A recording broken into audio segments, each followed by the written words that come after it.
Hey guys, wanted to show you my Trachycarpus Manipur that I planted in this planter yesterday. It's just a 3 by 3 foot, probably almost 3 feet high cedar planter, which I made for my tree fern, which died this winter unfortunately. So I finally dug it up.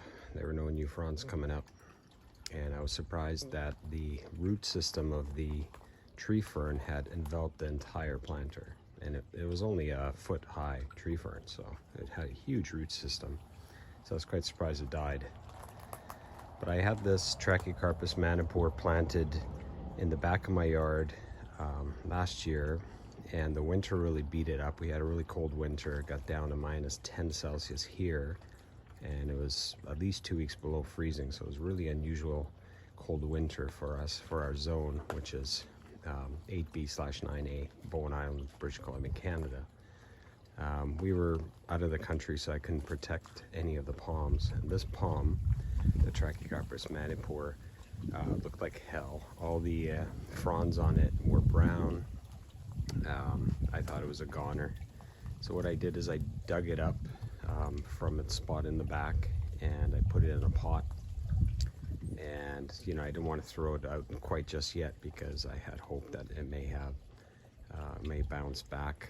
And sure enough, about 2 months later, it started popping out some new growth from the bottom, or sorry, start shooting out some new spears from the trunk. And I kept it in the pot on the deck for most of the summer, and I thought this would be a good spot for it because obviously it will be a lot more cold tolerant in a box like this compared to a small pot. And here it's somewhat under the overhang of the house and also against the house, so it will be somewhat more protected than it was in the back where it didn't do too well.